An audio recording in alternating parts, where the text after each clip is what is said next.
Chapter 5. Tasha draped her arm around Camille's and they walked toward the Café Bellagio. "What the heck's going on?" she whispered. "And where on earth did you get this outfit?" Camille drew a breath and held it. "I told you I was doing a story, undercover. And Margot told me you're no longer with Disclosure." "She did she?" Camille shuddered inwardly. "Did she also tell you that she's an unreasonable shrew?" Tasha's eyebrows shot up. Camille cleared her throat as they approached the maitre d', signaling Tasha to keep quiet. "Ah, Mrs. de Laurent, will you and your companion be joining us for lunch?" "Yes, could we have a private table, somewhere out of the way?" "But of course." He led them out to the garden area. "Mrs. de Laurent?" Tasha whispered.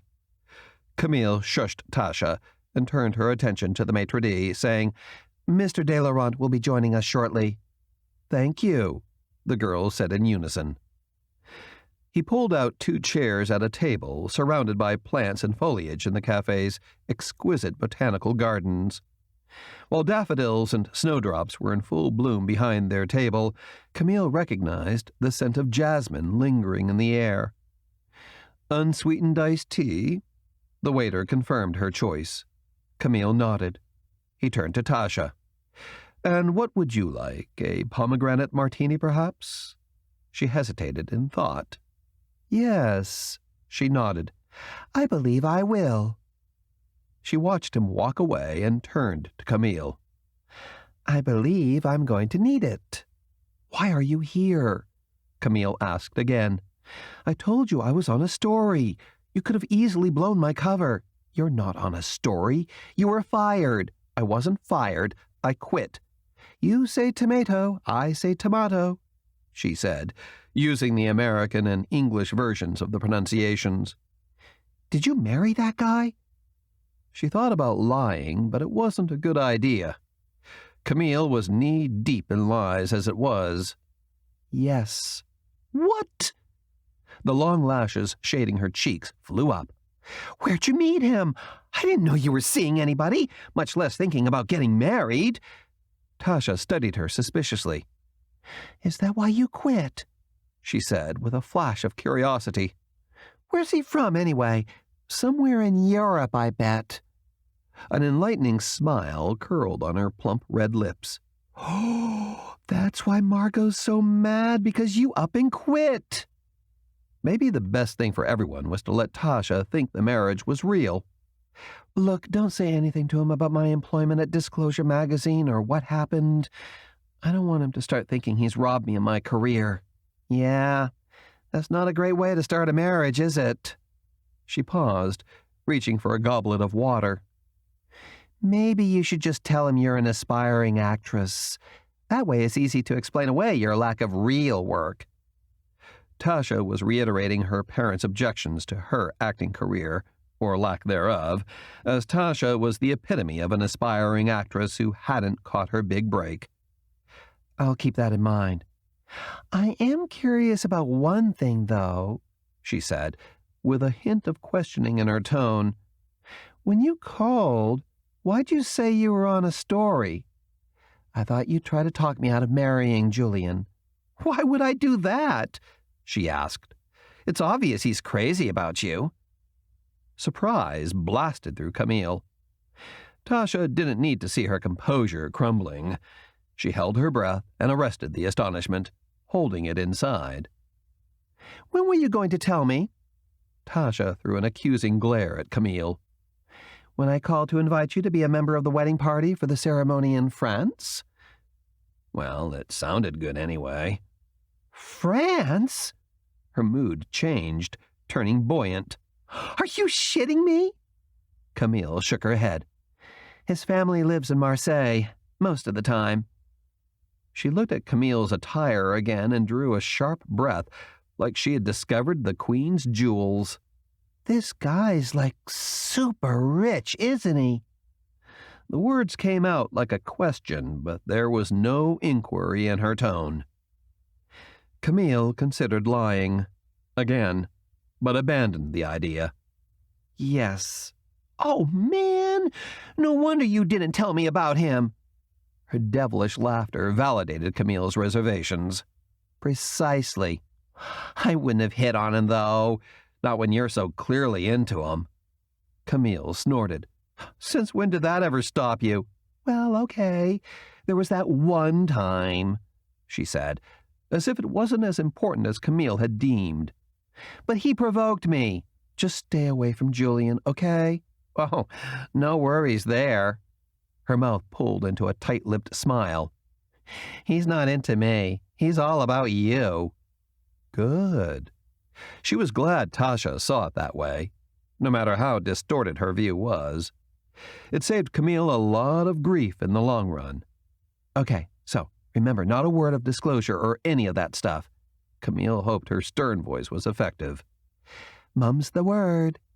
Her friend nodded her head slyly. So, when's the French wedding? Camille had no idea, but she knew the European wedding needed to take place soon because of the prenup provisions. So, the sooner the better. Probably a couple of weeks. I'll bet there are some hot guys in France. When do I get to come? We'll see what Julian says. I don't even know where we're going to live. She laughed, her confidence wavering. He said something about a family home in Marseille. Oh, God, you're not going to have to live with his parents, are you? Jeez, I hope not.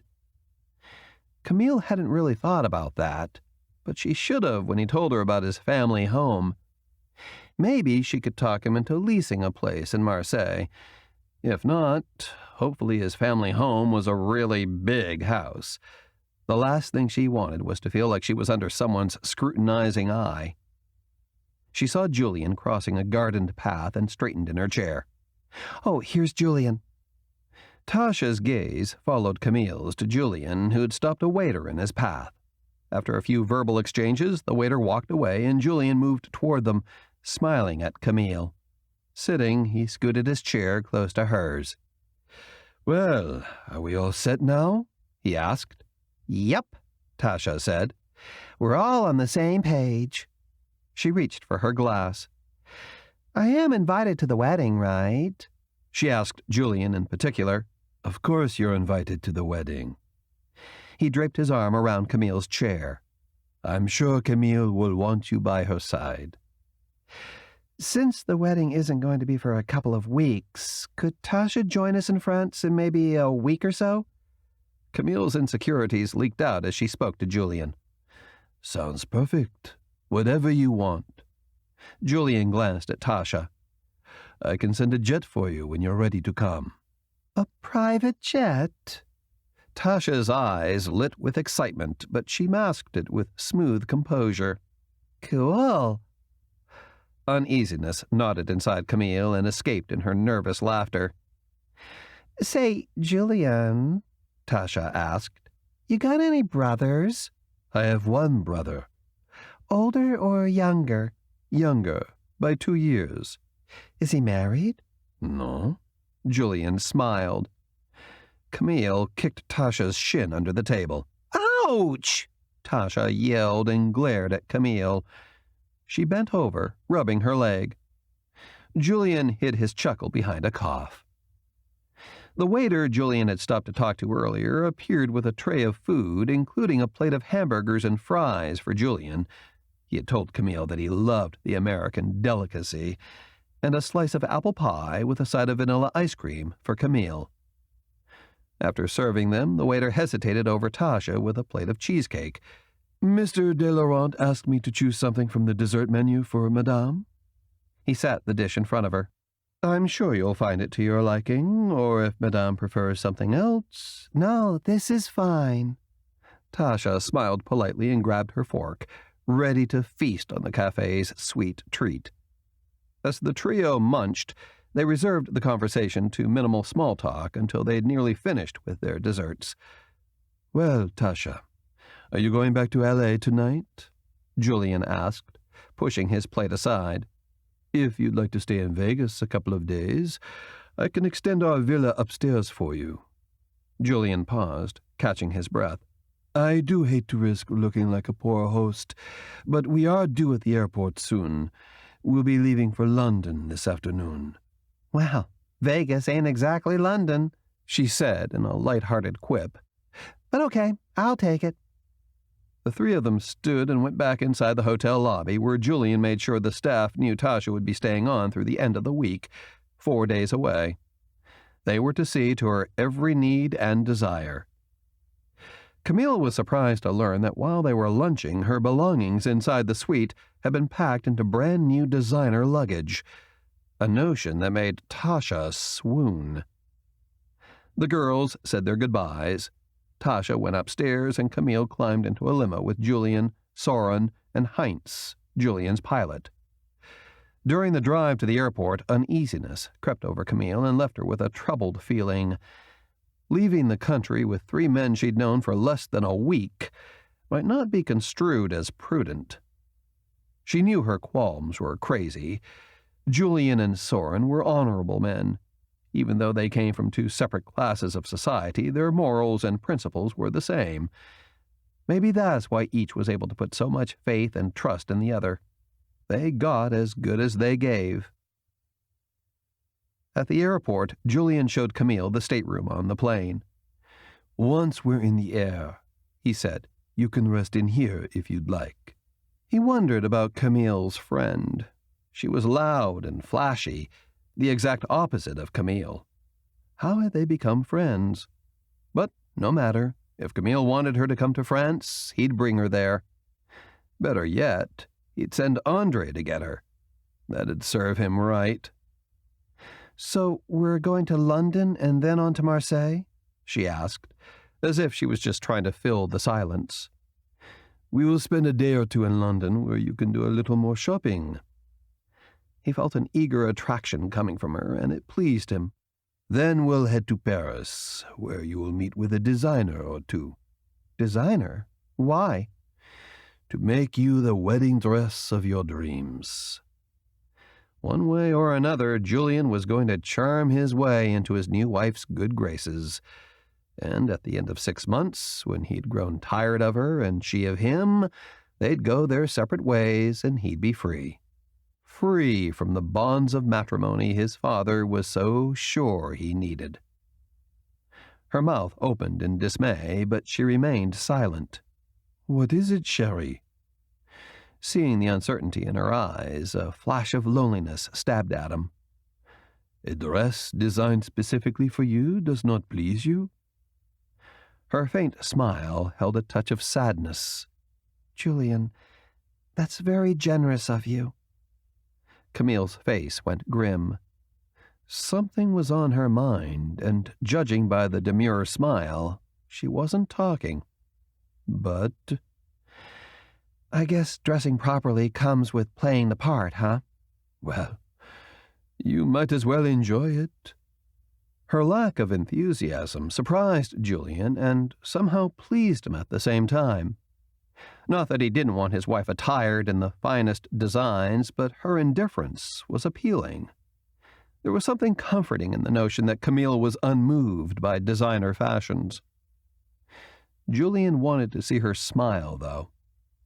"Someday, when you do it for real, you can just think of this as a, how do you Americans say it, a dry run?" Camille's smile fell into laughter. He thought he knew her problem. Camille was about to have the wedding of her dreams for a marriage that wasn't real. Women got that way about weddings. All mushy. Julian knew he should have considered the ramifications of their pretend marriage. "Well, at least I can make you laugh." She squared her shoulders and plastered on an overzealous smile. "From here on out, I will play the part with complete enthusiasm and absolutely zero regret." Julian wasn't sure if she believed what she had told him, but it didn't matter. He trusted his instincts, and they assured him Camille was the solution to his troubles. She held a certain appeal with her sentimental mindset over a real dress for a faux wedding. No matter how hard she tried to hide it, Julian sensed her disappointment. A soft knock in the hallway accompanied Soren's serene voice. "Sir, we're next in line for takeoff. We should take our seats." Julian gave Camille a carefree shrug. "Shall we?" She followed him into the lounge, and they sat together on the couch. "Did you tell your friend the truth?" he asked, fastening his seatbelt. "No." Camille didn't bother looking his way until her belt was fastened. "I thought it was best to let her think it's real. Besides, wasn't that part of the deal?" she said in a peculiar, searching way. "Everybody's supposed to think we're married in more than name only." She had a point. The fewer people aware of the scheme, the better their chances of success. So far, only 3 people knew: Julian, Camille, and Soren. If word did get out, it wouldn't be hard to unearth the culprit. Julian fiddled with the jewelry box inside his jacket pocket. Camille was looking a bit disenchanted, but this might raise her spirits. "Speaking of believability," he paused and pulled out the trinket box. "I thought you should have these," he added, offering her the gift. Her eyes radiated joy. She accepted Julian's present and opened it as if it was made of fragile glass. She gasped, and one hand flew to her chest. Her jaw dropped as she stared at the diamond-studded rings inside. Julian slipped the box away from her and put the marriage symbol onto her ring finger. "Every beautiful bride deserves beautiful rings." He backed up his statement with a wink and a smile. "No matter the circumstances." Her face softened into a desirous, "I want to believe you" look. She was caving. He could see it happening. In no time, Julian would win her over with his charms. "Why me?" she finally said. "I know you said I'm perfect for the part, but why?" she asked, as if she thought she was a speck of nothing. "What makes me perfect? And say, not my friend Tasha."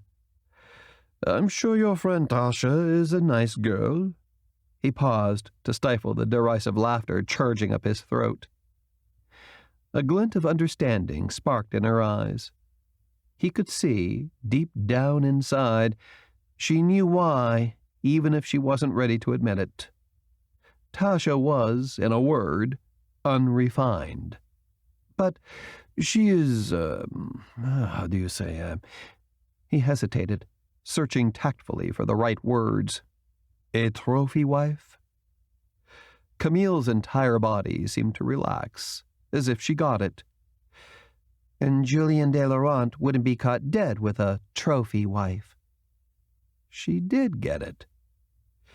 "If it's to be believable, my wife has to be a woman of substance and eloquent beauty." He waved his hands before him in a grand gesture. "She is the bride, not the young lady who jumps out of the cake at the bachelor party." The makings of a serpent's stare quickly gave way to a stony gaze before her eyes settled with approval. "Underneath all that fluff, Tasha has her moments." Camille's tone, hesitant and weak, suggested she was digging for something good to say. "She's been a good friend." Julian sensed there was a "but" lost in her thoughts and struggling to get out. It was up to him to help her forget about it. "Yes, and just the kind of girl my brother Andre will fall madly in love with." Julian laughed in a deep, jovial way. "Tell her to go easy on him, huh?" "You keep your brother in check, and I'll do the same with my friend." Always the diplomat. Julian liked that about Camille. He also liked that she was able to remain composed while under pressure. She'd need it, especially when it came to Papa and Madeleine. Julian would love to shield her from both. But for 6 months, it didn't seem possible. "I doubt they will be half the problem that Papa and Madeleine will turn out to be." he eased it in there, half hoping she wouldn't notice. She did, indicative of her head whipping in his direction. "Who's Madeleine?" The inquiry clawed its way out, as if crawling over mountainous terrain. "Madeleine is my father's choice," he said with a trivial, dismissive tone. "That doesn't sound good." She stiffened and pulled away. "But she is not my choice." He leaned closer to Camille. "All you have to remember, Cherie, is you are my choice." "Oh, I get that," she said with a touch of irritation. "But just how far are your father and Madeleine willing to go?" Her eyes narrowed as she peered at him. "Will they be out for revenge?" Denial shook Julian's head. "My father, no. But he will have a sharp eye out, though, which is why we must appear real." "And what about Madeleine?" "Well, she's not going to be happy." "Will she get violent?" Madeleine? Violent? The notion was laughable. She wasn't the physical type, but that wouldn't stop her from trying to cause trouble. "She's not going to take this well, but you aren't in any physical danger, if that's what you're asking." "So, I'll just have to be on my toes around Madeleine because she's going to be out to sabotage me." She seemed to be filing informative tips away in her brain. "Us. Sabotage us." Julian didn't want Camille thinking or feeling like she was in this alone. She had to know and understand they were in this together. Julian couldn't afford to have her back out on him now. It meant the difference between 6 months of make-believe with a woman he found simply delightful or a lifetime of nothing special with Madeleine. Chapter 6. Camille Chandler was afraid of the unknown. That fear fueled her continued support of Julian's harebrained scheme. She was terrified to start over. She had nothing to start over with, and Margot wasn't likely to ease up on her threats. With $5 million, Camille could go to some nondescript little town Margot had never heard of and get a job at the local paper. Or hell, with that much money, she could probably even buy the town's newspaper. That's it. She'd purchase a house and run the newspaper. Any money she had left over, she'd put the rest away for a rainy day. That dream sounded better than the alternative. Living on the streets and hoping to land a job at the local diner, a job she'd never worked in her life. The stopover in London had been quick. Too quick, considering Julian's jilted lover and his father, who wasn't getting the daughter-in-law he desired, were waiting in France. The layover was also expensive, but probably not from Julian's point of view. No doubt he was used to spending thousands on a single suit. Not Camille. She considered anything upwards of $50 a splurge. After stopping at a few of the finer boutiques, they were back on Julian's jet and headed for Paris. The afternoon spending spree, dozens of outfits ranging from several $100s to a few thousand, was a little unsettling. In Paris, they made another quick stop and had a brief meeting with some designer, Marie something or other. Camille had never heard of her, which didn't mean much. Her wedding gown designs were supposed to be all the rage. Julian promised Marie's questions, strange and off the wall, would give her insight into Camille's true personality, and, in the end, she'd be rewarded with the wedding dress of her dreams. Camille had her doubts, but $5 million was ample motivation to yield to the designer's quirks. After the appointment with Marie, Julian and Camille dined at a sidewalk cafe before returning to the airport. Funny, the closer they got to Marseille, the tighter Camille's nerves twisted in her gut. She almost wished she didn't know Julian's father and the girl he had slighted would be out to get her. Well, probably not the father, but definitely the girl. Camille was determined to disregard this new development and not give it a second thought. Julian had pledged to be on her side. He had just as much at stake as Camille, even if their motives were born from entirely different reasons. She followed sheepishly behind Julian as they descended the stairs out of the aircraft. A light breeze blew a whiff of salt through the air. Camille looked around. Were they near the ocean? Julian grabbed her hand at the bottom of the steps. "Remember, Cherie," he whispered in her ear. "From here on out, in public, we must appear in love." His fingers remained tangled with hers. "I'll be so convincing." She looked at Julian and smiled. "Even you'll think I'm in love." They jumped into a Mercedes limousine waiting in the pickup area.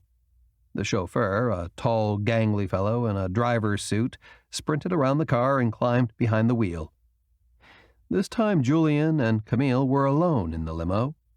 Where Soren and the pilot had gone, she didn't know. Julian raised the glass partition between them and the driver. When it completely closed, he turned to Camille. "There will be times when you may not be able to find me. If that's the case and you need something, seek out Soren. Otherwise, don't be too open with the staff." A quick and disturbing thought assailed Camille. Julian thought he had hired an actress. Camille was no actress. What if she blew it? "Look, I know this whole plan was born because you want to retain your freedom." The fear of being left alone with his family pushed her words out in a brittle, broken tone. "But you're not going to leave me alone for weeks on end, are you?" "No, Cherie. If I go away on business, you will accompany me, just as it would be expected of any newlywed couple in love." Camille's relief escaped in a quick, deep breath. The further Julian kept her away from his father and Madeleine, the better. "Don't be nervous." Julian's arm encircled Camille and snuggled her close. I know. I'm perfect for the part." She was glad he thought so, but she had her doubts.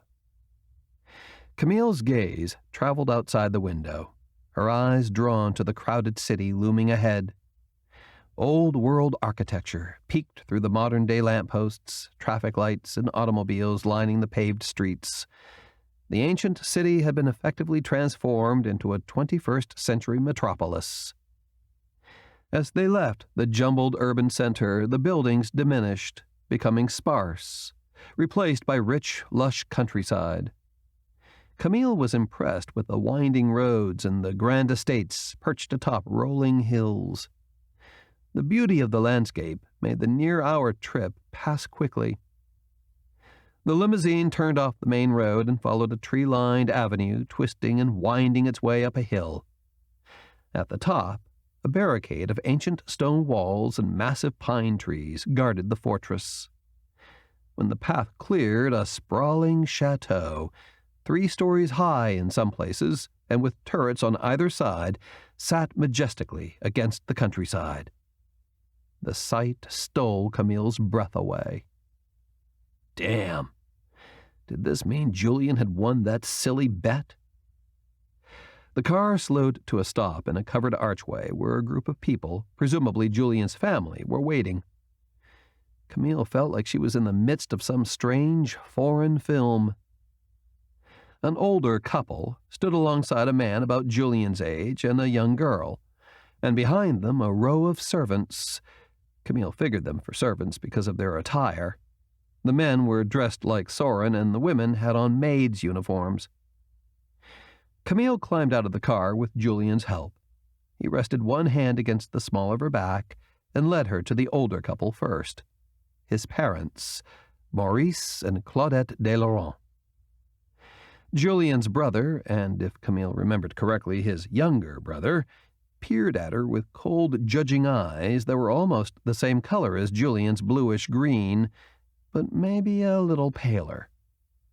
His sister, Lacey, was maybe 18 and the epitome of the beautiful girl next door. Camille knew the type. With her blonde hair and blue-eyed good looks, she was everything all the other girls in school detested, yet desired to be. And she was probably nice as hell to boot. She hated it when she was forced to like those drop-dead gorgeous types, like Tasha. Camille fidgeted, lacing her fingers together behind her back. Julian slipped a hand comfortingly around hers. How was she ever going to convince his entire family? There were so many of them. Parents, a brother, a sister. She had never experienced the chaos of a big family. It had always been just her and Granny May. Even holidays were quiet. Lacey stepped toward Camille. Julian must have sensed her discomfort and slipped between them, making small talk with his sister and asking about her latest endeavors and if she had chosen a university to begin her studies in the fall. "Somewhere far away from here," she answered in near-perfect English. Camille laughed, thoroughly amused. She remembered feeling that way when she had headed out for college. Now she'd give anything to talk to Granny May again. "Tell me," Lacey turned to Camille. "where did you two meet? Was it romantic? I want to hear all about it." The enthusiasm in her voice fueled Camille's mounting fear. She and Julian had never talked about where they were supposed to have met. They had to have a story, didn't they? Asking people to believe they'd accidentally fallen in love after she answered his ad in the LA Trades was probably asking a bit too much. Camille squeezed Julian's hand, hoping to impart some of her worry to him. "We'll talk about that later." Julian's promising tone was convincing, even for Camille. "Right now, let's let Camille settle in so she can rest before dinner." He guided Camille up an outdoor set of stairs that looked like it was made of marble and led to an impressive set of double doors. Lacey trotted up the steps after them, her devilish laughter tapping the worry receptors in Camille's brain. Camille sought to push the alarm aside. "You'll both need to rest up," Lacey said, as if she was privy to some secret information. "Guess who's coming to dinner?" If she said Madeleine, Camille would just burst. Julian raised an eyebrow. "How many guests are we having?" "Just a small party," she said with a teasing wink. "About 30. Camille's heart jumped into her throat. It didn't take a genius to realize Madeleine would be seated next to Julian, while Camille, his supposed fiancée, would be at the other end of a very long table. Julian opened the double doors to the most elegant and extravagant foyer of marble and granite Camille had ever seen. Lacey grabbed her free arm, and Camille clung to Julian with the other. He wrapped her arm around his. The strength of his hand atop hers was so male, so agreeable. "Over here," he said, pointing to the right, "are a couple of salons, a library, and my father's office." Julian focused his attention in the opposite direction. "And over here are several dining rooms and the kitchen. It's fully modernized now, but the old hearth my ancestors used is still intact and in working order." He chuckled. "Not that today's servants relish the idea of cooking over an open fire, huh?"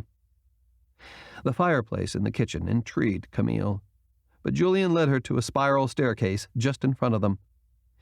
Somewhere along the way they had lost Lacey, and Camille found herself alone with Julian as they climbed the stairs. "You and I are on the 3rd floor. Technically, the entryway is on the 2nd. He wrapped his arm around her midriff, and her body tingled from the contact. She wondered what it would be like getting locked in Julian's embrace, but she didn't dare voice the thought out loud. He led her around a corner and swung a door open, gesturing her inside. From out of nowhere, Lacey appeared behind them. Camille put forth extra effort to push her doubts aside. She needed a friend in this place. The next 6 months might be unbearable without one. She stepped into the room, surprised to find her recent purchases and her luggage already inside the suite. Julian stopped in the doorway, blocking his sister's entry. "We will see you in a little while," he said, and closed the door between them. The most sorrowful look crossed his face when he turned to Camille. I am sorry, Sherry. The thought of where or how we met never crossed my mind, he said, extending his arms. Outstretched arms. Too tempting. She rested her forehead in the palms of her hands.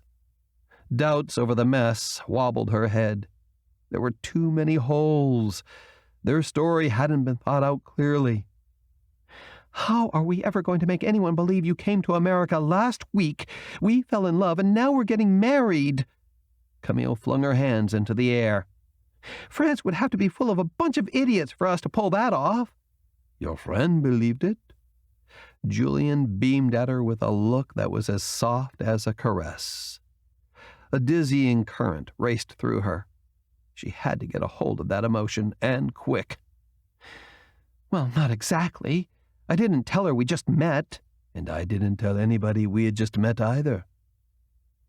Camille dropped onto a couch by a massive wall of windows overlooking an infinity pool that appeared to spill into the gardens below. Off in the distance, coastal mountains gave way to the Mediterranean. Now she understood why Granny May called them picture windows. This one, in her room, held the grandest view of all, especially when Julian stepped into the scene. What did you tell your father? Camille wanted to minimize the impact his presence was having over her, but she wasn't having much luck. You said he wanted you to marry Madeleine. What did you do? Tell him you had a girl stashed away in the States? She laughed at the ridiculousness of that notion. Something like that. What? Last year I spent some time, several months in New York City on business. He showed no signs of relenting to his father's wishes. I told him that I couldn't marry Madeleine because I was in love with someone else, a girl I'd met while in America. Talk about lame. And he bought that? Julian's smugness escaped in his complacent shrug. I'm told he has a soft spot where I'm concerned. He wants to believe the best about me. He tightened his lips to hold back the laughter and sat beside her. I'll admit, I have used that to my advantage more than once. You'd better remember that when you become a father. Her laughter crawled up Julian's leg and smacked him in the gut. When I have children. Julian wasn't going to have children, but if he did, he could see Camille as their mother. Suddenly the topic wasn't funny anymore. This girl, an actress, was supposed to be a means to an end, not somebody that started him thinking about children. Realizing he was sitting too close for comfort, he backed away from her. Her eyes grew openly amused. Uncomfortable talking about kids? It's a little scary, he admitted. She pushed aside the fleeting thought to wonder why. Adding to his anxiety wasn't conducive. So, you and I met when you were in New York last year. Yes. Where'd we meet? We can say I worked for one of your associate firms, writing technical reports. Julian was surprised at the validity of her suggestion. Nobody would ask her about a job like that. Perfect. But I need to say that I'm from L.A., because I don't really know anything about New York. How would you like to abstain from tonight's party? He asked, hopeful. First, they'd ditch the millions of questions they weren't prepared for, and second, he wouldn't mind some alone time with his new wife. Her whole face spread into an energetic smile. Could we? You bet we can. He leaned toward her and brushed his lips against her cheek. Her skin was so soft, intoxicating. We'll sneak out a couple of hours before dinner. Devilish laughter rose in Julian's throat, allowing him to regain his senses. Disappointment rolled over him at the thought of not being around to see Papa's face when he realized they were gone. The possibilities of where to take her, where to woo her, filled his mind and chased away his fleeting regret. Wherever they went, it had to be special, because it would take more than ordinary whining and dining to charm her into his bed. Julian slipped quietly through the chateau's hidden passageways. He knew all the routes and intersections well, as he had played in them as a child. The tunnels hadn't changed. They were still dark, damp, and daunting. He slipped into the east salon. It was empty. Thank God. Julian poured scotch into a chilled glass and strolled to the window overlooking the east pool and rose gardens. Camille had caught him off guard when she said something about him having children. That had never crossed his mind, much less the notion to settle down with just one woman, least of all Madeleine. What was wrong with Madeleine? She was pretty enough. She'd been conditioned for the part since childhood. She was educated, polished, and personable. But Julian felt nothing when he looked at her. No spark. That's why his decision to formulate this orchestrated marriage was the right thing to do. It had saved Madeleine some grief, his sanity, and a ton of money in the long run. Julian drained his glass and moved back to the bar. He poured another drink as a passageway door opened, a different one than he'd used. Andre. Julian found it ironic that his younger brother by 3 years had outgrown him by a couple of inches. Approaching Julian, Andre laughed. "Well, big brother," he said, reaching for a bottle of bourbon and a glass. "You do have the market cornered on the shock factor." "What do you mean by that?" Julian poured the drink into his mouth, savoring the whiskey's cool bite. "You and Father have an argument, the worst I've seen yet." Andre studied Julian and took another drink of his liquid courage. "He wants an heir, and since you're the oldest, he expects you to give him one." "What's your point?" "So you do what you do best," he said, his tone growing bitter, less tolerant. "You disappear. Then mysteriously you return a week later with an American fiancée. Again, what's your point, baby brother? Are we really expected to believe this is real?" "You think I'd marry someone if it wasn't?" Julian asked. "You? Sure. If that were the case, it might as well be Madeleine. Anything not to marry Madeleine." Andre reflected with grim amusement. "I hope you know what you're doing." "What's that supposed to mean?" Somewhere deep down inside, Julian hoped his brother understood. "How well do you know this girl? How do you know she's not—" "I've known her since last year, Andre. And make no mistake." Julian waved a finger in Andre's face. "Be very careful what you say about my wife."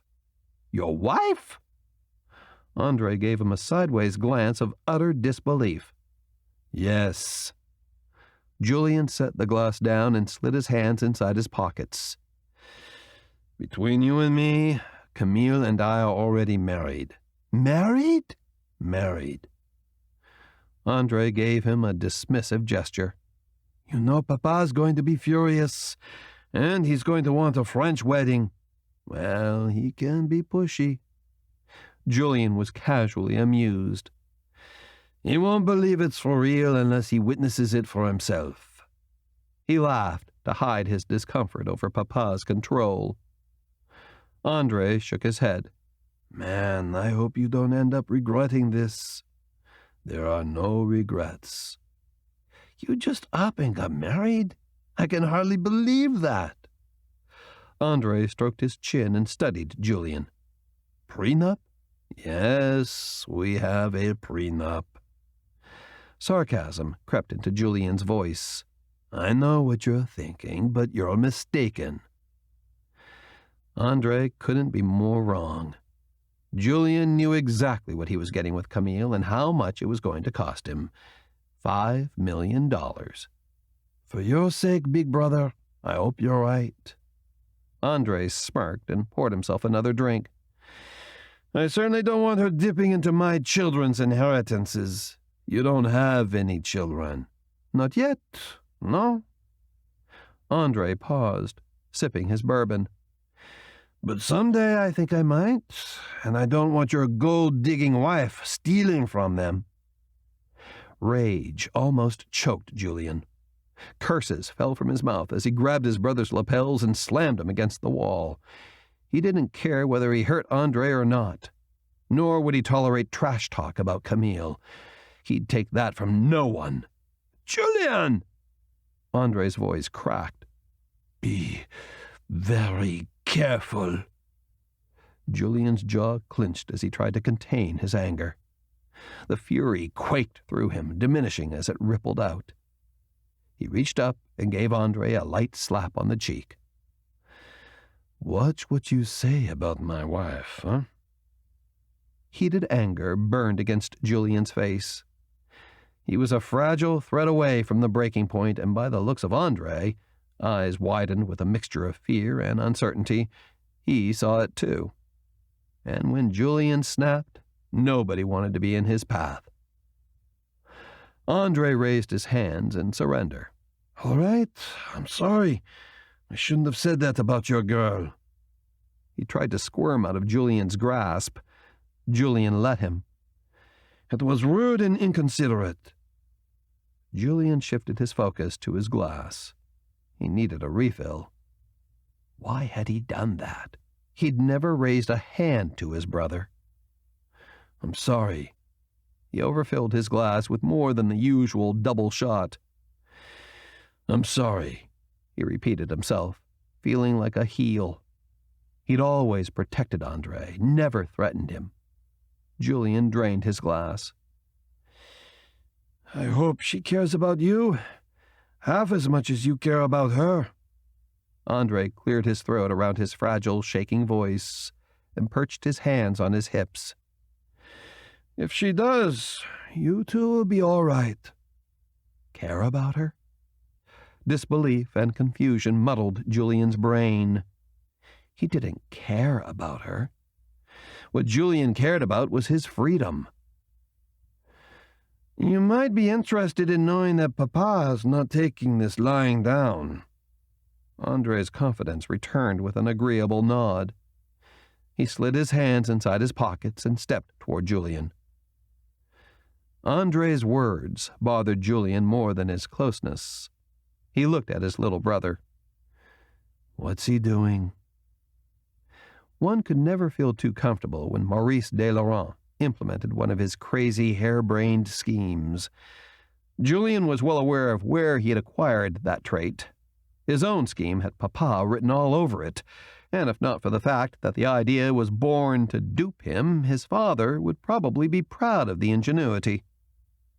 Julian didn't like the stark look on Andre's face. Not Madeleine. "No." The word ground out like tires bouncing over ruts in a gravel road. "Please tell me he hasn't invited Madeleine here as our guest." Even though he doubted his chances, he still held a flicker of hope that he was wrong. "That he has." Andre's reluctance was overshadowed by the message. "Why would he do that?" Was Papa really that sadistic? Sure, Julian didn't want to marry Madeleine, but he didn't have anything against her either. Not enough to induce him to force her to sit around and watch him marry another woman. "I suspect he thinks he can thwart your efforts to marry your American wife," Andre snickered, as if finding perverse pleasure in Julian's predicament. "But before you start feeling too sorry for Madeleine, remember, she and Papa are cut from the same cloth." His voice took on a warning tone. "She won't accept your engagement lightly either." All the more reason to avoid this evening's dinner party, especially if Madeleine was going to be there, which she obviously was since she was in the house. Julian was going to have to intensify his efforts to shelter Camille, now that Papa and Madeleine were obviously up to no good. Chapter 7. Julian gazed at Camille in her black dress with its crocheted look. It was sexy. An approving moan rumbled up his throat, and he grabbed her hand, moving toward an inner wall inside the third-floor salon. He glanced at her, winked, and popped a wall panel open. A soft gasp escaped her. What the? There are tunnels all over the estate. He coaxed her inside. We'll make our escape through here. It beat running into Papa, Claudette, or Madeleine in the hallways. Ooh, I feel like a spy, she giggled as they entered the dimly lit tunnel. Julian chuckled. Yeah, a spy whose sanity depends on her escape. He quickened his pace. He wasn't the only one well-versed in these tunnel paths. The quicker they got outside and through the gardens, the better.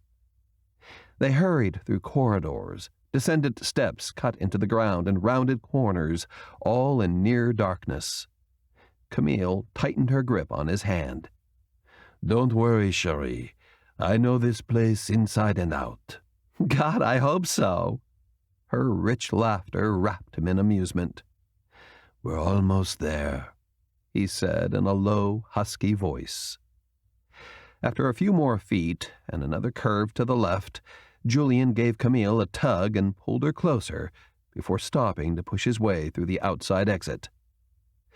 The twilight of a setting sun filtered inside, casting a flattering glow over Camille.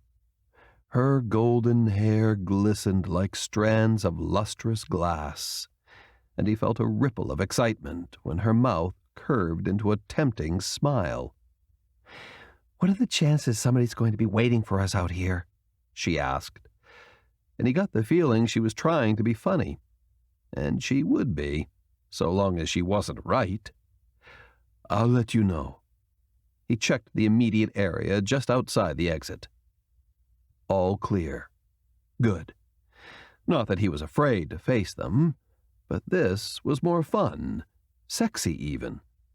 A faint light twinkling in her blue eyes told him she was just as excited. Julian latched onto Camille's hand. Joy bubbled over in her laughter as they raced along designated paths through the rose garden. Her happiness brought Julian a sense of satisfaction. It had been a long time since he'd had this much fun. Adrenaline sped through him, increasing ferociously when the tunneled gateway to the river came into view. Just as he had arranged, a speedboat was waiting at water's edge, ready to assist them in their escape. Julian helped Camille before climbing aboard. The boat thundered to life, and the engine's vibrations roared through him, stimulating his adrenaline and his aspirations. He had taken plenty of boat rides, and with a number of girls, including Madeleine, but none had aroused him like this ride with Camille. Maybe it was just the thrill of the escape. Yes, that had to be the reason. Camille sat on the seat next to him, perched in a model-like pose. Her legs, long and tanned, rose from red shoes and traveled seductively up until they disappeared underneath a black cocktail dress riding midway up her thighs. He liked the dress when they'd bought it in London, and he liked it now, especially now, as he envisioned slipping his hands beneath the fabric in an exploring fashion. The boat charged down the winding river, and a warm summer's wind whipped Julian's hair around wildly. Raking it back, he looked at Camille. Their gazes met, and a faint, delicate flush glowed against her face. You okay? He reached over, laying his hand at her knee. Yeah, her breathless declaration murmured out from behind a smile.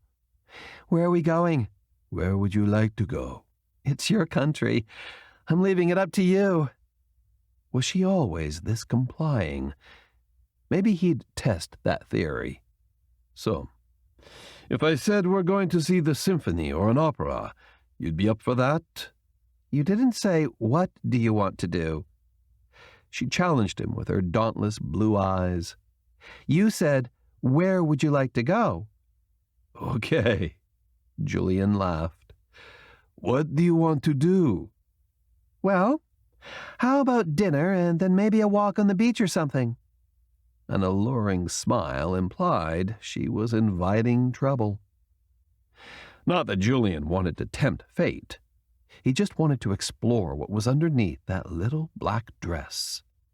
It couldn't hurt. They were supposed to be in love. Good call. After all, we are thought to be lovers, are we not? He reassured her with a soft caress over the bare portion of her thigh, but he didn't push it. He didn't invite himself to further exploration. Not yet. "I'm just trying to cover all our bases," she said, her voice strengthening as if she'd regained some of her confidence. What are you in the mood for? "What do you mean?" What kind of food? "How about something local?" Good answer. Not too specific, but she narrowed it down just the same and complimented his hometown by keeping it local. Very pleasing. Maybe he'd take her to L'Épuisette. That way he could sate her palate with the best food around and reduce her inhibitions with some good champagne. He cut the boat's engine and coasted alongside the pier, landing near his driver waiting by the car. Julian stood and helped Camille to her feet. He liked the way the boat ride had tousled her hair, leaving it all windblown and sexy-looking. Their exhilarating escape reddened her cheeks. He handed her off to Sebastian, his driver, who helped her out of the boat. She climbed up onto the landing, and Julian enjoyed the advantageous view for admiring her assets. Her legs, bare and gleaming, continued to arouse him. Her dress hugged her hips, teasing him. Her laughter filled him with not just joy, but hope. Hope that when this was all over, he'd surface as the victor. Camille could have gone straight to the car, but she didn't. Surprisingly, she stood on the edge of the dock, waiting for him to emerge from the boat. She was the first to do that. There had been plenty who had traversed the river with him, but none had ever thought of him. Not once. Until Camille. For someone who was in it for material gain, she was doing a hell of a job at making Julian feel like she was here for him. Camille waited for Julian on the landing, mainly because she wasn't about to get into the car without him. The suspicious sort. There weren't many people she trusted. But she trusted Julian, sort of, yet there was no reason to offer blind faith to his employees. Julian grinned at her and grabbed her hand. His manly grasp settled a warmth over Camille that she wasn't used to.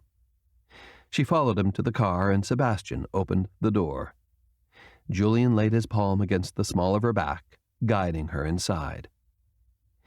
He slid in beside her and loosened his tie. The citrus scent of his cologne intoxicated her. Feeling a bit overwhelmed, she smoothed her dress and rested her hands in her lap. Would you like a glass of champagne? Her first thought was to say no. Drinking on an empty stomach had never turned out well in the past, but a sip or two wouldn't hurt, and it might help her lighten up. She wanted to enjoy the evening, not worry about what she was doing right or wrong. But what could she do that would chase Julian away? He wasn't going to up and leave her. Not yet, anyway. For the next 6 months, she could count on Julian more than she'd ever been able to count on anybody else. Except maybe Granny May. "Maybe a touch," she said of the champagne. Julian grabbed a bottle, popped the top, and poured the overflowing spirits into 2 glasses. He handed one to her and kept the other for himself. She sipped the liquor, bubbles tickling her nose. She didn't care much for the tart taste, but she supposed people put up with it for the buzz. Still, there had to be a better way, at least a better tasting way. Maybe a pina colada, a daiquiri, or something made with melon liqueur. Yeah, that sounded good. She might get one of those during dinner, but for now she'd go with what was on hand. Julian downed his drink, and it didn't go unnoticed by Camille. He turned to her, draping his arm along the back of the seat behind her. If Papa or Madeleine get to be too much, just tell them to talk to me." He was beating around the bush about something. What, she wasn't sure. "Are you expecting them to get out of hand?" Her fingers stiffened around her glass. "No, I don't think so. But Papa has invited Madeleine to stay through the wedding." Camille shrugged to hide her confusion. She must be a glutton for punishment. I wondered about that myself. Why would she want to attend a wedding in which she aspired to be the bride? "Papa is probably to blame." Julian refilled his glass. "I think he's probably put it in her head that she can somehow thwart the wedding." He glanced at Camille with the champagne bottle in the air, as if waiting for her to request or decline more. She did neither. "So, I should keep a sharp eye out?" Camille fidgeted, not liking the idea that Madeleine could smash her dreams beyond repair. "Couldn't hurt." His fingertips caressed her hair back from her face. His touch was suddenly almost unbearable in its tenderness. She drew her head back, facets of desire shuddering through her.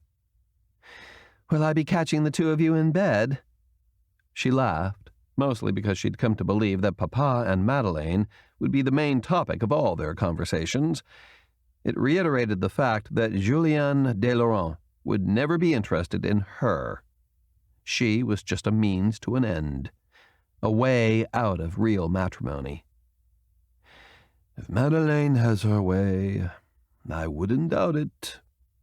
Julian's laughter wrapped its cold tips around her heart. But why wouldn't Julian sleep with Madeleine? He'd already said he didn't have anything against her. Just like most men, Julian probably wouldn't mind sleeping with a girl he wasn't interested in marrying. And Julian and Camille? They were merely in a business arrangement. He had no real alignment to her, and thinking otherwise was crazy.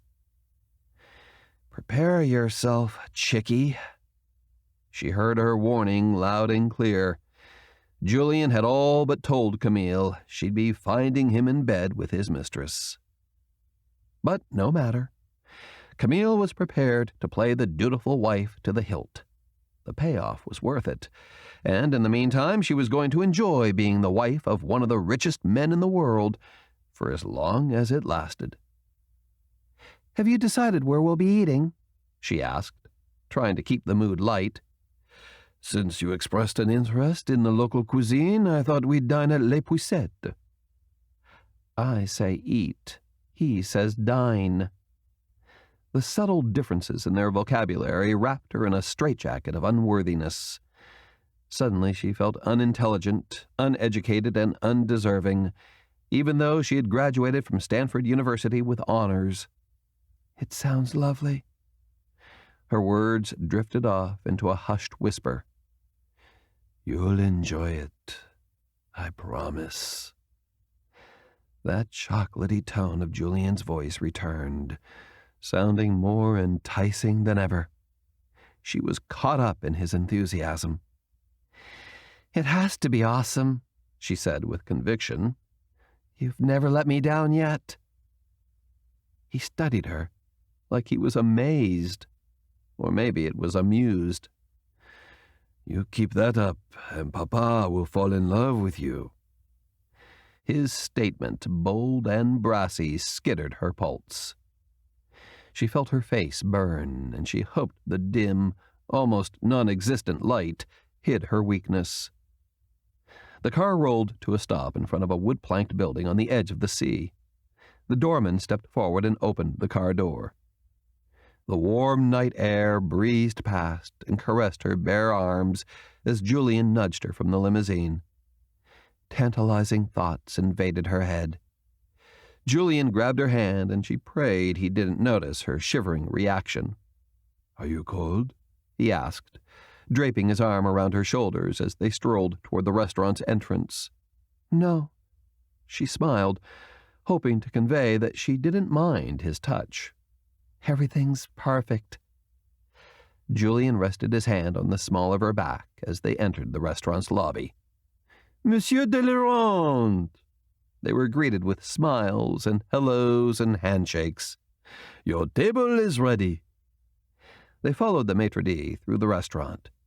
Tasteful wall hangings and pleated drapes divided the dining area into intimate sectors, and the privacy they afforded more than made up for the establishment's overcrowded popularity.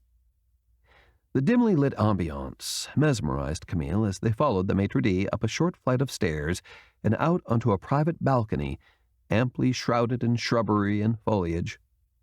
They were led to a secluded table against a tall banister overlooking the sea. She guessed this was Julian's regular table. Camille sighed, happily relieved over the privacy. Pretending to be in love was going to take some adjusting.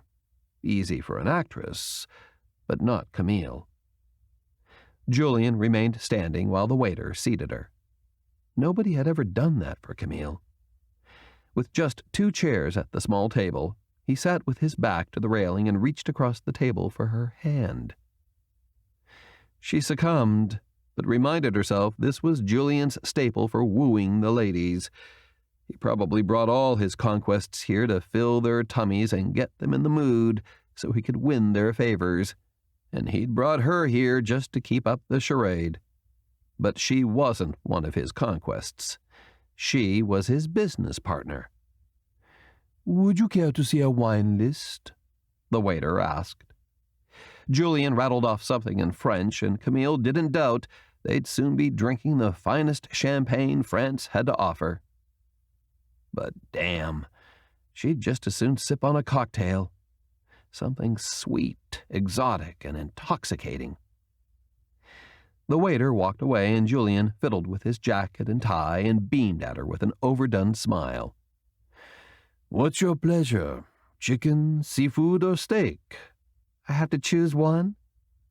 Julian howled, but it was a good kind of laughter, an enjoyable one.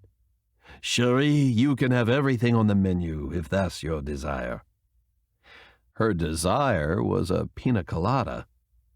And why couldn't she ask for one? Why was she trying to appear so agreeable? She didn't need to impress Julian. She just needed to stay put and not leave. She leaned toward him. "Julian," she whispered, "do they serve cocktails here? I'd so love something fruity and sweet." He looked crushed. "I'm sorry, chérie." The waiter appeared, ready to take their order. Julian focused on Camille. "What would you like to drink? Margarita? Pina colada?" "A pina colada would be awesome."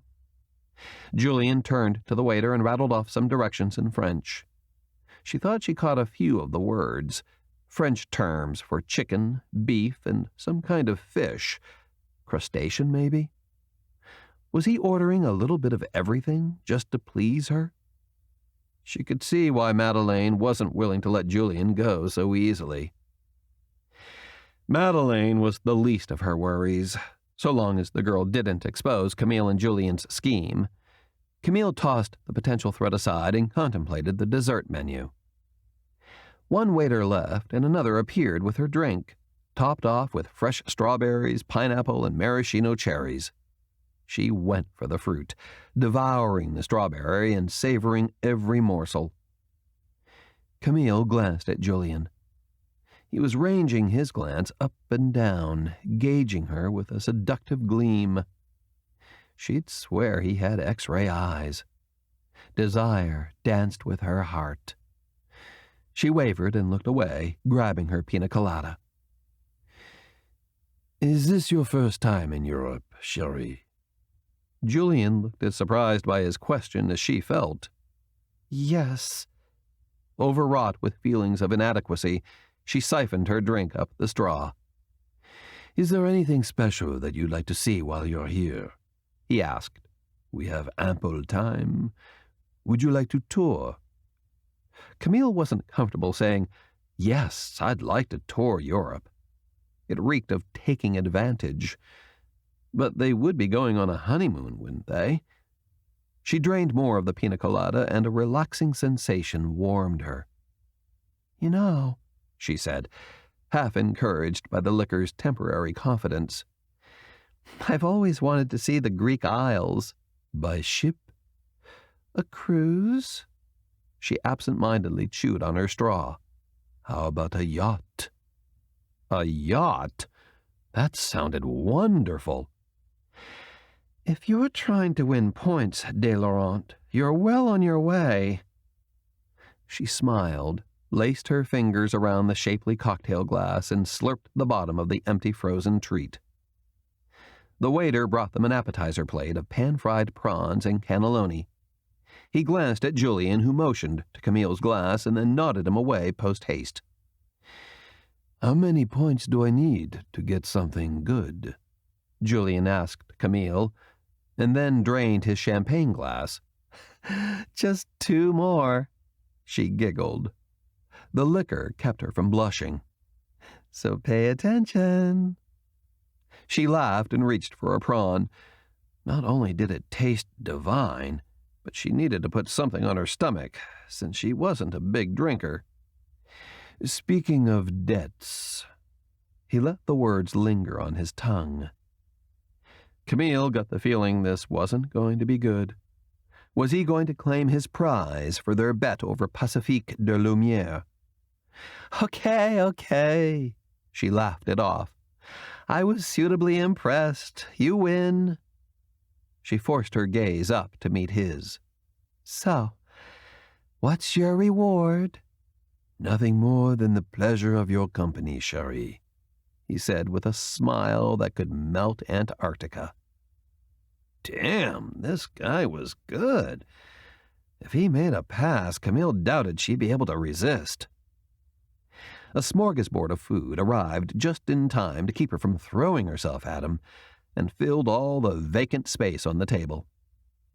Julian was invitingly attentive, filling her plate with samples from all the dishes, a variety of lobster, escargot, lamb, duck, and filet mignon. She nibbled on lobster dipped in butter, savoring the sweet, creamy flavors. "So, when exactly are we getting married here?" "I think the sooner the better," he said between bites of lamb and steak. "I'd like to send my brother for your friend in a day or two, and then we can have the ceremony at the end of the week." His sea-green eyes studied her face. "How does that sound?" She propped her elbow on the table and rested her chin in her hand. Excuses danced across her mind, none of them viable enough to stick. "Sounds fine." Not interested in finding a reason to say no, she turned her focus to the delectable fares. "What's this?" she asked, pointing to a bowl of small shells and butter sauce. She had ideas about the dish's identity, but refrained from passing judgment. "Escargot," he said, as if it was no big deal, but there wasn't any on his plate. She swallowed hard and tried to push the confirmation out of her head. "I'm not really into snails." She took quick, short breaths, nausea settling in. "In fact, they're kind of gross." Julian laughed. "My sentiments exactly, chérie. You're probably the first person I've met who doesn't enjoy the delicacy." Camille giggled. "Care to make a wager on how many people eat these things and actually like them?" She tossed her hair back over her shoulder. "I know a lot of people who wouldn't touch that stuff with a 10-foot pole." She scooped the shell up between 2 fingers and inspected it. Ugh! Distaste rattled her shoulders. Julian laughed again, picked up the plate of escargot, and passed it to the attendant waiting near the door. "Please, take this to the kitchen," he said with an impersonal nod. It bothered Camille the way he talked to the restaurant's staff. How long before he'd start talking to her that way? She, too, after all, was hired help. Camille had grown quiet all of a sudden. It bothered Julian when she did that. He didn't like wondering if he had done or said something wrong. Her disappointed looks showered him with feelings of inadequacy. Even so, her hearty appetite was refreshing. Dining with a girl who wasn't afraid to eat was pleasing. Julian was going to enjoy the next 6 months. An attendant cleared away the last of their nearly empty plates. Julian wondered what else he could do to charm Camille. Of course, she had asked to go for a walk along the beach, but what else would make the occasion special? The waiter approached the table. Would the lady care for some dessert? Excellent idea. Julian gave Camille a "would you" look. Oh, man. A smile touched her lips and her features softened. Would I? She perused the menu, and as Julian anticipated, she couldn't decide on just one, so they ordered an English trifle and a chocolate creme brulee to go. Julian envisioned a midnight picnic on the beach, complete with sweets and champagne. He discreetly took care of the bill, and they headed outside with their desserts. Camille's laughter filled the air as they scooted into the limo. He flipped a small refrigerator compartment open and popped the containers inside. You still up for that walk on the beach? He asked, leaning back against the seat. You bet I am. She giggled, smiled, and snuggled close to him. Great. I know just the place. Julian hit the intercom and rattled off something in French to the driver. Instantly, Sebastian navigated the car into the street. Julian glanced at the city lights streaking by as they sped down the roadway.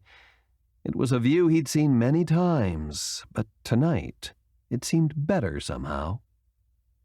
Moments later, the car rolled to a stop in a deserted parking lot, and Sebastian stepped out and opened the door. Julian rolled out and extended his hand to Camille. Delicate fingers latched onto his, and she emerged from the vehicle. She adjusted the wrap around her shoulders, and Julian draped his arm around her, trying to offer her comfort. I have a surprise for you. His voice held a rasp of excitement. Really? She looked at him and flashed an eager smile. Yes, I think you'll be delighted. He let the mystery linger on his tone as he motioned to the driver. Sebastian fiddled around in the car for a moment and then followed them with a blanket, the desserts, and a bottle of champagne. You do this often? She asked, half in anticipation, half in dread. No, he said sharply, abandoning all pretense. Julian drew a calming breath and comforted his mind. You said you'd like to go for a walk on the beach, so while we were having dinner, Sebastien secured the blanket. I thought you might like to do a little stargazing while we relax to the soothing sounds of the sea. Julian didn't blame her for being suspicious of his motives. He would be too. Most people had an angle. He was no exception. But Camille sure was. He'd have to tread lightly if he wanted to win this prize. And he prided himself on being an expert in the art of wooing a woman into his bed. After a few steps, she stopped, used him as a prop, and slipped off her shoes. She dangled them in one hand, clung to him with the other, and let him lead her forward. The beach was as deserted as the parking lot, and Julian saw no sense in journeying far. This spot was just as good as any farther down. He stopped and made a grand gesture toward the water. How's this? He waited for her answer. Shall we have our dessert here, do you think? Getting the lady's approval was always best. That way, she never felt like she was being backed into a corner. Sure, this is great. She glanced back at the car, a relieved look crossing her face. Sebastian spread the blanket over the sand in front of them, and Julian removed his jacket and shoes. He laid lengthwise on the edge of the coverlet and patted near him on the blanket. With a bit of reluctance, she dropped to the ground and readjusted her wrap again. She must be cold. Julian draped his jacket around her and coaxed her back against his torso. Sebastian readied the desserts and handed plates and a fork to each of them. He popped the top on the champagne and poured 2 glasses. Here you are, Mademoiselle Camille. She took 1 glass and Julian the other. Will there be anything else, sir? Sebastian directed the inquiry to Julian. No, Sebastian. That'll be all. The driver didn't hesitate. He backed a few steps away, turned and put his usual 20 feet between them. How is your trifle? Julian asked, trying the creme brulee. This is so good. She made an almost erotic sound. It ought to be illegal. Her laughter reached out and wrapped him in a tender desire. He'd never wanted a woman quite so badly. How's the chocolate? Julian cut a small bite from his dessert and scooped it onto the fork. Try it. She willingly accepted a taste of his treat. Her demeanor pleased him. She was open to his advances, yet independent enough to speak her mind, like with the snails at dinner. Thanks to Camille, Julian now knew he didn't want a yes woman in his life. Still, he'd appreciate one who followed his lead once in a while. Oh, man, that's awesome, she said, pointing her fork at Julian's plate. Here, try this. She scooped the trifle onto her fork and fed him. He let the food melt in his mouth, savoring the sweet flavors. Isn't that great? She asked with a lingering smile. Wonderful. He stared at Camille. She was an absolute treasure. Julian drew a deep breath and reminded himself of what they were doing. Pretending to be in love so he could keep his freedom. He had to remember to act the part, but not feel it. How did she do it? She looked totally enamored with him. Why wasn't she some big-name actress making $20 million a film? Camille sipped the champagne and studied at him with her intense blue eyes. So, you're going to send your brother for Tasha's soon? Yes. I think tomorrow. He checked his watch. 9 o'clock. It was probably about noon or so in L.A. You should give her a call later. I will. How about your parents? Julian set his plate on the ground. She did the same. Should we invite them over? Her response was a resounding headshake. Why didn't she want her parents there? Because it wasn't real. It would look more authentic if they were to attend. The urge to caress her face overwhelmed Julian. Besides, they'd forgive you if it involved a trip to Europe, wouldn't they?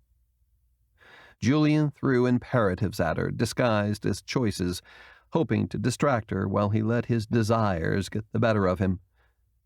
Her skin was soft, so soft. She stiffened and inched back. He didn't like that. Sherry? He reached out to her, risking touching her again, risking being rejected again. Camille shook her head, turned so slowly toward Julian that she seemed to be running out of steam or hesitating. The latter was most likely the case, since she avoided looking at him. I don't have any parents. Her voice broke and splintered Julian's soul. I'm sorry, Sherry. Julian paused, feeling a chip had been taken from his heart. Your parents have passed away? I'm afraid it's worse than that. She broke into a bitter laugh that Julian was eerily familiar with. It was the same laughter he and Andre had often used when they were trying to cover the pain of their real mother's demise. My father, and I use that term loosely. Camille dragged Julian away from his bitter memories. Dear old Dad took off when he found out my mother was pregnant. Her unforgiving tone filled him with sorrow. Never heard from him. Never met him. She avoided looking at him. My mother, and I use that term just as loosely, the only difference was she took the trouble to actually let me be born, rather than taking the easy route and opting for an abortion. Her body jerked, with tears bathing her eyes. He suspected her grief was well on its way to escaping, and that saddened Julian. Mommy dearest didn't bother sticking around afterwards, though. Camille's empty gaze finally met Julian's. I wasn't worth the time and trouble. The near full moon cast a glow over Camille, emphasizing her mouth as it tightened and a tear spilled down her cheek. Julian skimmed a hand up her arm and nudged her closer. Sitting up, he pulled her to him. Cherie, you are definitely worth the time and effort. Camille was anything but trouble and absolutely worth the effort. She let the tears pour, and he tightened his embrace. Her head moved until their faces met. Their lips brushed, accidentally, and desire swept through Julian. He wanted, needed to shower her with kisses, to comfort her, to let her know just how much she was wanted and needed. Camille welcomed his overtures with warm, inviting enthusiasm. Their lips met again, their tongues danced, their hunger ignited. And then, like a bad dream, she let out a disapproving groan, broke the kiss, and backed away. Avoiding eye contact, she said, I'm sorry, Julian. I didn't mean to. She sprang up and moved toward the surf. Julian followed her to the warm, soothing water's edge. Cherie. He struggled with the urge to touch her, embrace her, comfort her. But the girl was truly troubled, and he couldn't in good conscience take advantage of that. Nor did he want her thinking she'd have to spend the next 6 months enduring unwanted sexual overtures from him. He needed a wife, one that was temporary and make-believe. He needed Camille. It was just a heat of the moment kind of thing on both our parts. No worries. He tried to sound reassuring and unaffected. And besides, if Papa's watching, and he probably is, our kiss, however impromptu, was a good thing. Julian smiled, kissed her forehead, and drew her back into his arms, having found the perfect excuse. Papa was watching. Chapter 8. Camille awakened to bright sunshine and the chaos of loud voices filtering in from Julian's adjoining room. Although muffled, she was able to identify the voices and their words. Julien, how could you do that to your father? A woman said. Camille thought it might be Claudette. How could I do that to him? How could he do this to me? If Julian's tone was any judge, he wasn't holding back, even though it might have been the gentlemanly thing to do. Camille shoved aside her fledgling concern over his insensitivity. What exactly has Maurice done to you, except provide you with a caring and stable home? Her scolding tone was just as passionate as Julian's. Let's not forget the birthright your father's built for you, a legacy that most of Europe envies. Julian's laughter traveled through the walls, but nothing about it indicated amusement.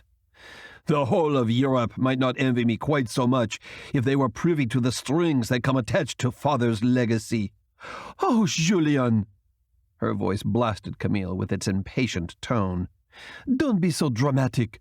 Dramatic? Julian rumbled like a volcano. Papa brought Madeleine here. Why would he do that, knowing I'm coming home with the woman I am about to marry? Camille leaned against the wall, separating her room from Julian's. A touch of the old childhood fear washed over her, leaving her with feelings of abandonment. Again. Tell me, Julien. The woman's voice softened. By now, Camille knew it was Claudette. Who are you more upset for? Madeleine's feelings or your new bride's? Yeah, Julian? He had kissed Camille last night, like nobody's business, but she wanted to know right now if she was getting dumped. His response came through in low, barely audible muttering. He had an opinion, but damned if Camille heard what it was. She sighed and wandered to a plush chair facing the window. God, this place was beautiful. It was impossible for the view not to calm her insecurities. At least it overshadowed them for a moment or two. Camille understood why Madeleine wanted to be mistress of Pacifique des Lumières. Between the house, the grounds, and Julian's to-die-for kisses, a girl could get swept off her feet. Under ordinary circumstances, but these weren't ordinary circumstances, Camille could never let herself forget that. The world was not her oyster. Maybe somebody like Madeleine's, sure, but not Camille. She'd had one painful reminder after another since birth that she had not been smiled upon by fate. Oh well. She did have a contract with Julian, one that'd make her a multimillionaire. She might never be truly content, but she'd bet she'd be a lot happier with $5 million than without it. Money might not buy happiness, but she wagered it'd soften the blow. A strong knock at the door between her room and Julian's invaded her thoughts. Camille straightened in her chair. Yes? Sherry? His voice was strong but calm. May I come in? Sure, Julian. Her voice rattled and she checked herself, staring down at the knee-length Mickey Mouse jersey-type nightgown. Not the sexiest garment she could have been sporting. She made the most of it, leaned back in the chair, pulled her stomach in, and crossed her legs. He strolled in like he owned the place, wearing a pair of dark trousers and a dark blue pullover tee.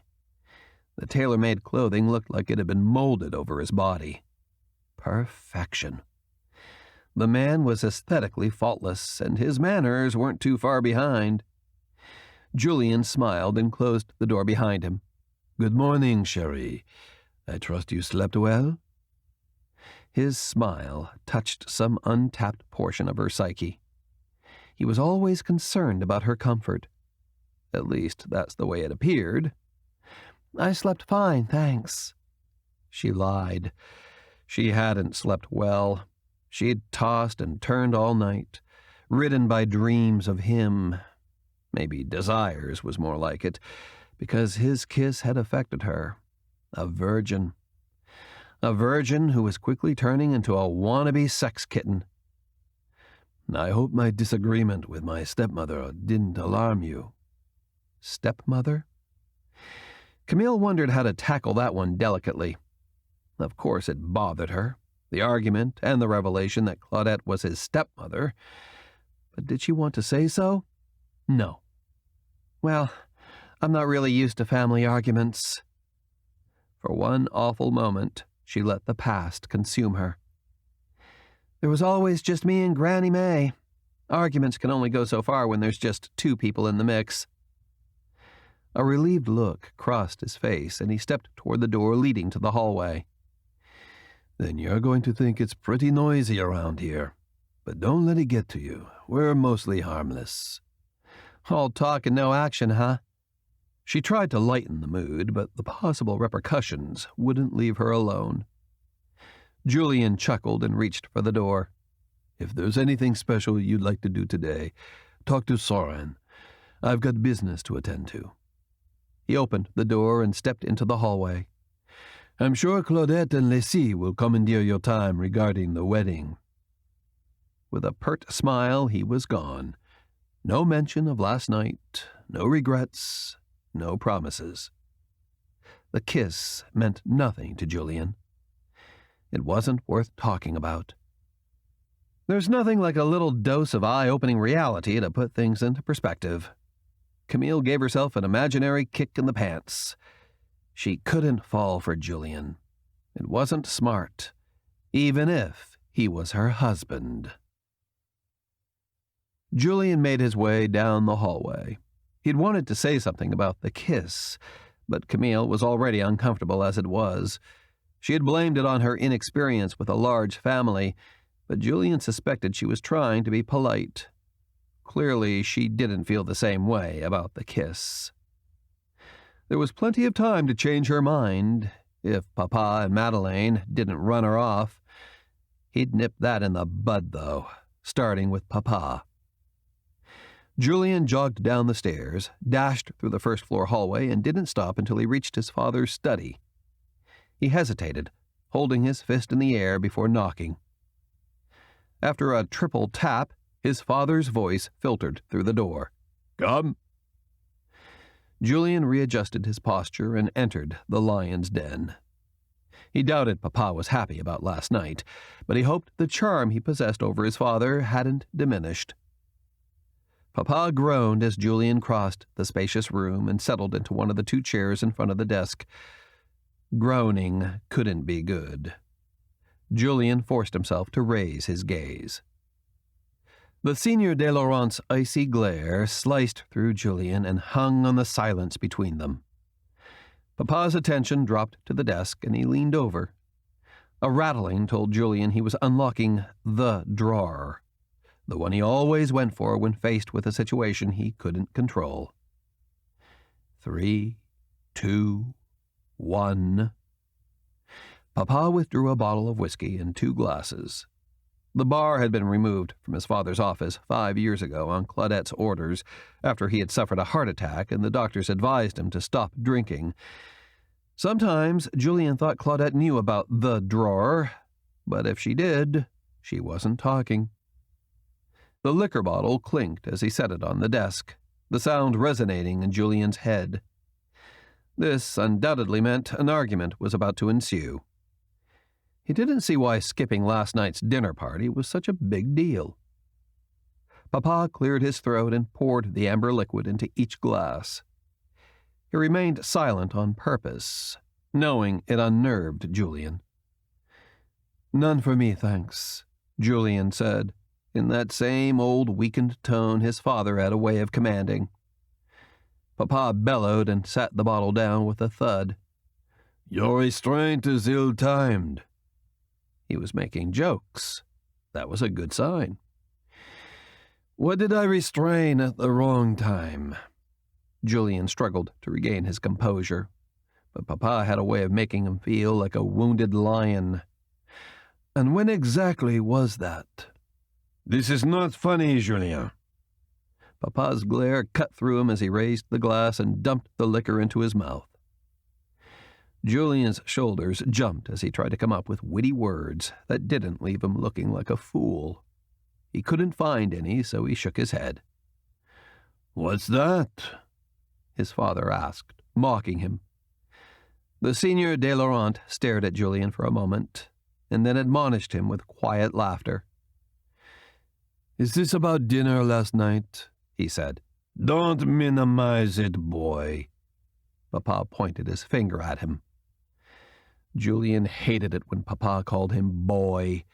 It made him feel helpless and useless, just like he'd felt when he found his mother's cold, lifeless body.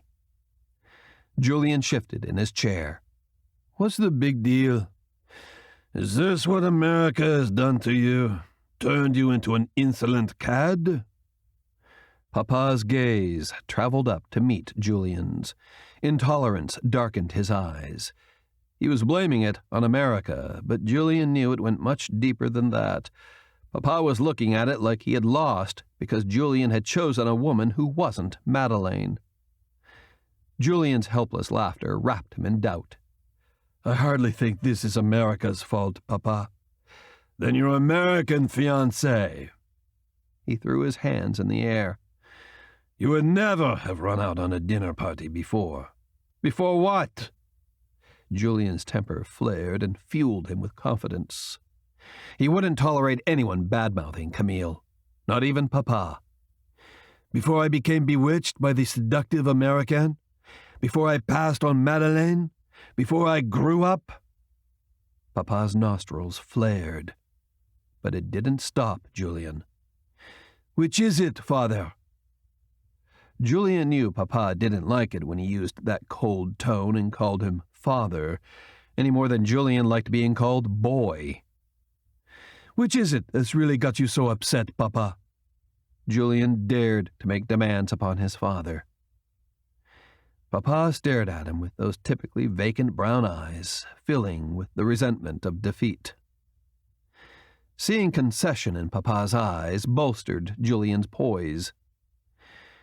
"How could you bring Madeleine here, knowing I was bringing home my fiancée?" he asked. "She'll be my wife by the end of the week." "End of the week, huh?" His eyes traveled a slow journey to meet Julian's gaze and suggested he knew Julian's secret. "End of the week," Julian reiterated. It was true, technically. She would be his wife by the end of the week, according to French law. "You're losing your touch, boy." Papa's sneering laughter fractured Julian's composure. There he goes again. Julian bit back the frustration. "All you need to know, Papa, is that Camille and I will have a traditional French ceremony at the end of the week, and until then, we will refrain from living together as husband and wife." Papa's face lit with hope. "Does this mean your American marriage was not consummated?" Julian knew what Papa was thinking, and he couldn't let that happen. "No, Father. Our American marriage is quite legal." He challenged his father by standing first. This was usually Papa's step. It indicated the conversation was over.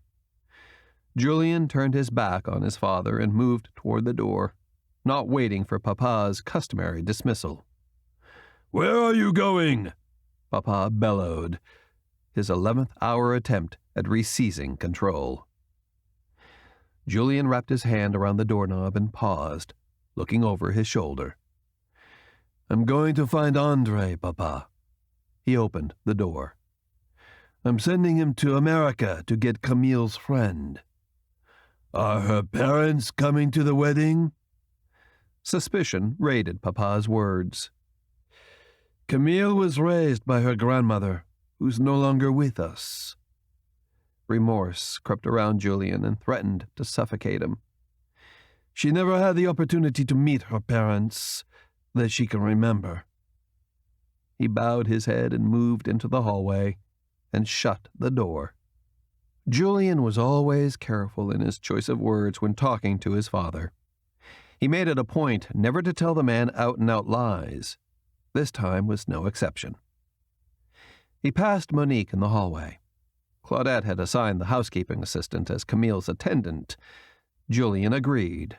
It was a good choice. "Have you seen my brother?" he asked, moving past her. "Yes, sir. He's in the smaller east dining room." "Very good. Thank you."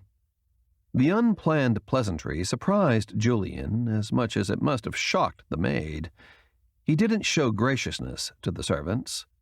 Why thank them for doing their job? They were duly compensated. Wasn't a monetary gain thanks enough? Julian had always thought so. But he'd gotten so used to Camille offering thanks to virtually everyone during the last couple of days that it seemed to come naturally. She had a kind word for anyone who was remotely nice to her, no matter the circumstances.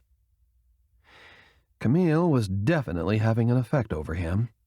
Whether or not it was good remained to be seen. Julian stopped at the dining room's entryway and found Andre, Lacey, Claudette, and Camille having breakfast. No one seemed to notice him. Either that or he was being ignored. Andre was laughing, Claudette was gushing, and Lacey was declaring Camille's sentiments as the most romantic thing ever. Good Lord, what had she been telling them? Julian cleared the fear out of his throat. Everyone glanced up and stopped. "Julian!" Lacey was the brave one, rising and coming to his side. She laced her arm around his and led him to Camille's side at the table. "Camille was just explaining why you two missed the dinner party last night." She pushed him into the empty chair beside Camille. I guess you really can't fault a man when he's that romantic. Claudette smiled and flashed Julian her "you're forgiven" face. Julian looked at Camille, smiled, and winked. Whatever she had said to get him back into his stepmother's good graces, he could kiss her. Again. Julien, Lacey smiled, returning to her seat at the table. Mother and I are going to take Camille into town to arrange some wedding details. He glanced at Camille, hoping that was okay. It's going to be fun, Camille assured him with confidence. All right. He checked his watch. 8:30 a.m.